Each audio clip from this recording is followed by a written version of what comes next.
के बारे में आज पढ़ेंगे कि कैसे जो कॉन्स्टिट्यूशन असेंबली है वो कैसे बनी। ठीक है, तो उसमें हमारे एक दो एक्ट रह गए थे। एक तो नेहरू रिपोर्ट जो 1928 में आई थी, और एक हमारा इंडिपेंडेंस इंडिपेंडेंस एक्ट 1947। ओके, ये दो एक्ट करने के बाद हम कॉन्स्टिट्यूशन असेंबली पर फोकस करेंगे। ओके, तो स्टूडेंट अब हमारी है Nehru report. Let me change the ink of the pen. Okay, जो हमारी थी पहले क्या थी, नेहरू रिपोर्ट आई थी 1928 में। ये जो फर्स्ट अटेम्प्ट, इंडिया का जो फर्स्ट अटेम्प्ट था, यहाँ पर इंडियंस का जो फर्स्ट अटेम्प्ट था क्या, कि अपने कॉन्स्टिट्यूशन को प्रिपेयर करना। ठीक है, और उसको बोला जाता है नेहरू रिपोर्ट। ठीक है, ये जो डिमांड रखी गई थी, इंडिया इंडिया इंडिया ने ये मतलब अपना एफर्ट रखा था।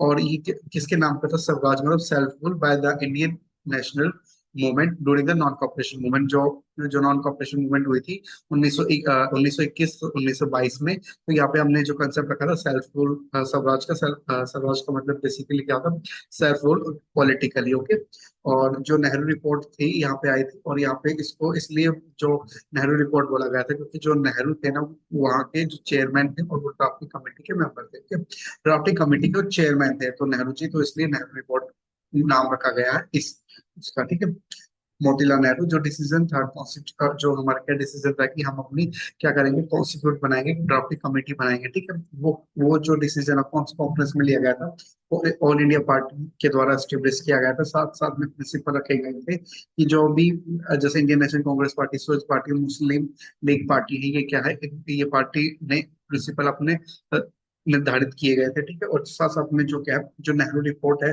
वो यूनिवर्सल सफरेज फॉर अडल्ट की वोट करती थी, मतलब सबको वोट देने का अधिकार। और साथ साथ में जो हम क्या बनना चाहते थे, रिस्पॉन्सिबिलिटी गवर्नमेंट बनना चाहते थे केंद्र में और प्रोविंस में। और साथ साथ में ये जो क्या करना चाह रहे थे कि ये this is they are supported by the dominant status.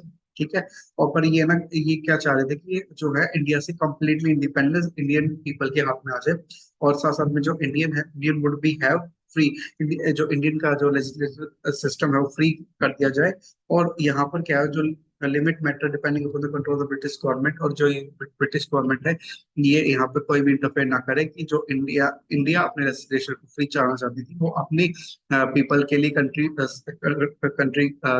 Man के लिए वो खुद से रूल रेगुलेट करे। इधर ब्रिटिशर का कोई रोल नहीं है। ठीक है, उसके बाद जो नेहरू रिपोर्ट के अंदर जो प्रिपेयर लिस्ट है, सेंट्रल और प्रोविजन लिस्ट और फंडामेंटल राइट्स भी तैयार किए गए थे। और साथ साथ में जो है, ये जो यूनिवर्सल सफरेज ऑफ वोट, तो सबको वोट देने का अधिकार, ये दोनों को मांग रखी गई थी कि वुमेन को भी मिलना चाहिए और मैन को भी मिलना चाहिए। और साथ साथ में और ये 1934 में जो उसके बाद कुछ सालों बाद क्या है, ये जो नेहरू जी की रिपोर्ट बनी थी, वो जो इंडियन नेशनल कांग्रेस ऑफिशियल, ये इंडियन नेशनल कांग्रेस में ऑफिशियली एक डिमांड रख दी गई थी कि हम अपना संविधान बनाएंगे और विदाउट द इंटरफेयर आउटसाइड, मतलब हम अपना खुद का संविधान बनाएंगे, हमें ब्रिटिशर की कोई जरूरत नहीं है। ओके, आई होप स्टूडेंट आपको क्लियर हो गया होगा। तो moving on to the next, फिर हमारा आया था इंडिपेंडेंस ऑफ इंडियन एक्ट। ठीक है, फाइनली हमारा जो इंडिपेंडेंस एक्ट गया था 1947 में। जो ब्रिटिशर ने उन्होंने डिक्लेयर कर दिया था कि जो इंडिया इंडिपेंडेंट और सॉवरेंट है 15 अगस्त 1947 से। और साथ साथ में इन्होंने क्या हुआ था, एक हमारा पार्टीशन भी हो गया था कि दो इंडिपेंडेंट नेशन बन गए थे, इंडिया और पाकिस्तान। ठीक है, और the right to secede from the British Commonwealth and abolish दी। और साथ साथ में ये क्या है, ये जो है ब्रिटिश कॉमनवेल्थ में जो वायसरॉय थे, जिनका ऑफिस, ये वायसरॉय थे ना पहले जो में एक बड़ा था, उनको अबॉलिश कर दिया गया हर प्रांत से, गवर्नर जनरल को भी। ठीक है, और साथ साथ में क्या है, यहाँ पे जो क्या है, जो वाज अपॉइंटेड, जो ब्रिटिश किंग ने अपॉइंट किया था, इसकी एडवाइस पर domination of cabinet and power constitution assembly, ये भी सब कुछ क्या है, इनको भी अबॉलिश कर दिया गया था।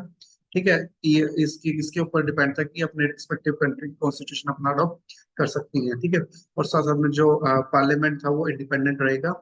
ठीक है, और इसने जो ऑफिस ऑफ सेक्रेटरी स्टेट है, जो इंडिया के पहले जो ट्रांसफर, ये जो सेक्रेटरी स्टेट बेसिकली जो भी उनके जो पोजीशन थी ना, वो सारी अबॉलिश कर दी गई थी। ठीक है, और साथ साथ में जो क्या है, इधर जो प्रिंसली स्टेट है, जो treaty relation with tribals area है, जो अगस्त 1947 से के बाद जो हमने हमने फ्रीडम दे दी थी प्रिंसली स्टेट को कि उनके पास चॉइस रखनी थी कि क्या वो इंडिपेंडेंट भी रह सकते हैं और इंडिया को ज्वाइन भी कर सकते हैं और पाकिस्तान को भी ज्वाइन कर सकते हैं। तीन उनके पास तीन चॉइसेस थी कि वो इंडिपेंडेंट रह सकते हैं, इंडिया को ज्वाइन ज्वाइन कर सकते हैं, पाकिस्तान को ज्वाइन कर सकते थे। तो उन्होंने अपना किसी को ज्वाइन नहीं किया, वो इंडिपेंडेंट रहना चाहते थे।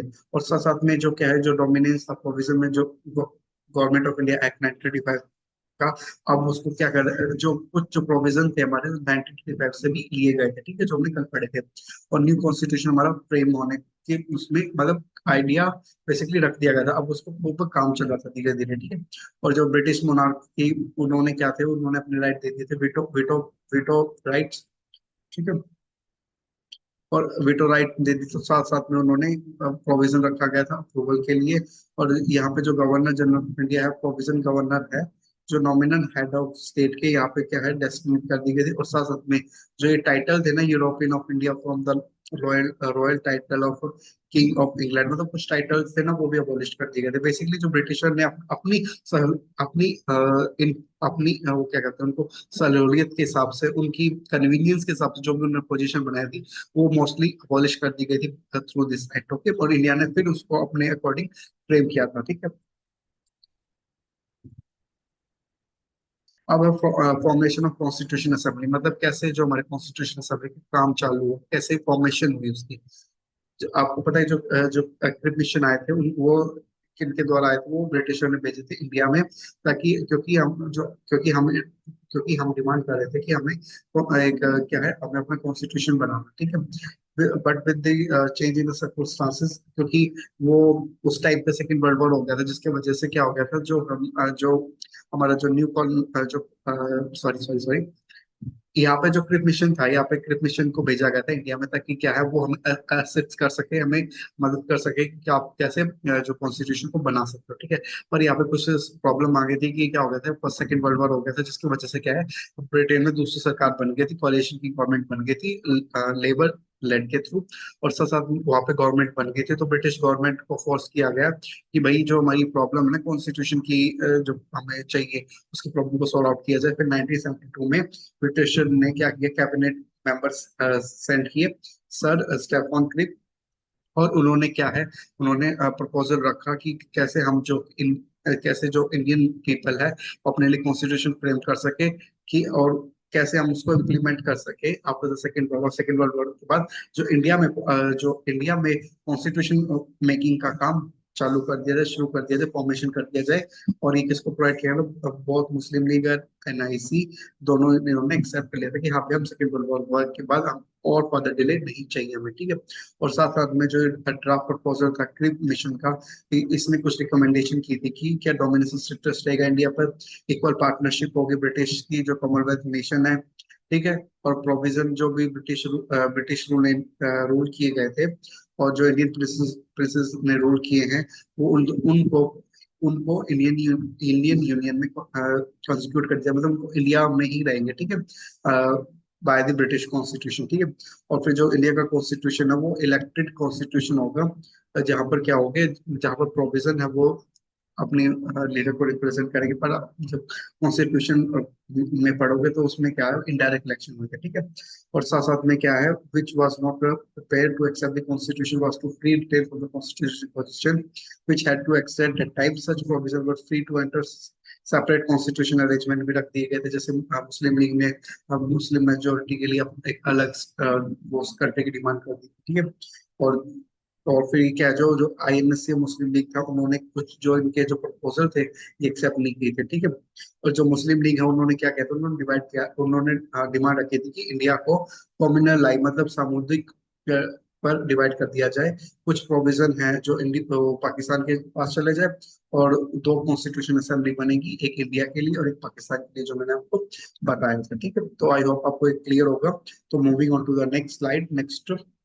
फिर क्या जो कैबिनेट मिशन आया था, जो ब्रिटिश गवर्नमेंट ने बहुत सारे अटेम्प्ट किए कि जो ये डिफरेंस हो रहे हैं आईएनसी और मुस्लिम लीग के, इसको हम दूर करें, पर वो अनसक्सेसफुल हुए, ठीक है। फिर ब्रिटिश गवर्नमेंट ने अलग फिर दूसरे डेलीगेट्स भेजे, जिनको बोला जाता है कैबिनेट डेलीगेट्स, ठीक है। उनको कैबिनेट मिशन प्लान आया था उसके बाद, ठीक है। पहले क्रिप्स आया था, फिर उसके बाद कैबिनेट मिशन प्लान आया था। यहाँ पे तीन कैबिनेट मेंबर आए थे, लॉर्ड क्लैरेंसर, स्टैनफोर्ड क्रिप और मिस्टर एवी एलेक्जेंडर। ठीक है, जो कैबिनेट डेलीगेट थे ये भी फेल हो गए थे कि जो एनएससी मुस्लिम लीग को एक एग्रीमेंट पे लाने के लिए।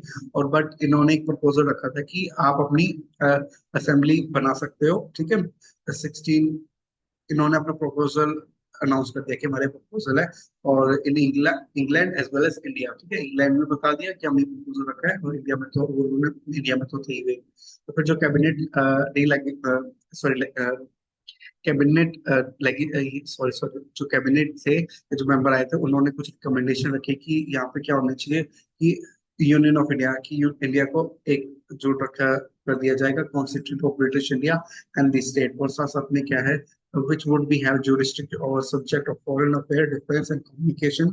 ठीक है, मतलब jurisdiction की power foreign affair, defence and communication पे किसकी रहेगी। ठीक है, और जो jurisdiction की पावर थी वो किसको बिलोंग कर दिया जाएगी, प्रोविंस को या स्टेट को।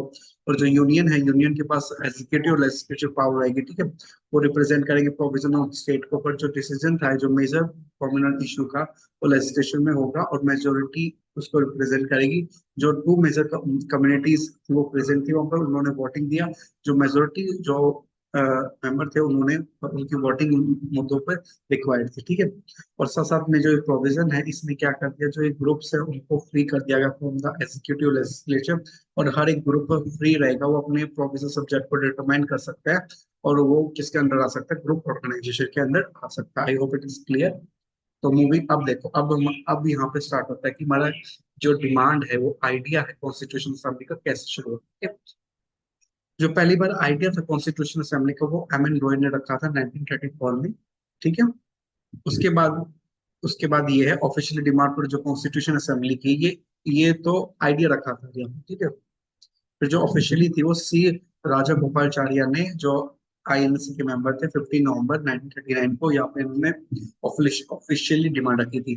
फिर जो कॉन्स्टिट्यूशन ऑफ फ्रेमिंग पे आया था, जो जवाहरलाल नेहरू है, उन्होंने डिक्लेयर कर दिया था कि हम अपना कॉन्स्टिट्यूशन बनाएंगे फ्री इंडिया का। और कौन फ्रेम करेगी, कॉन्स्टिट्यूशन असेंबली फ्रेम करेगी।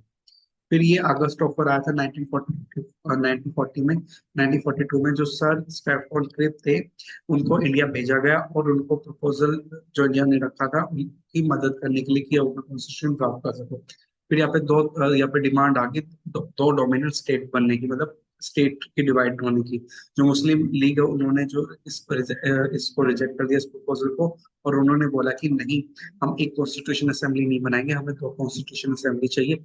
मुस्लिम लीग फॉर मुस्लिम कम्युनिटी के लिए अपने रूल्स एंड रेगुलेशन बनाएंगे, और हिंदू जो इंडिया है, जो दूसरी कॉन्स्टिट्यूशन बनी, वो इंडियन पीपल के लिए। ठीक है, जो कॉन्स्टिट्यूशन असेंबली थी वो कॉन्स्टिट्यूट हो गई थी फाइनली।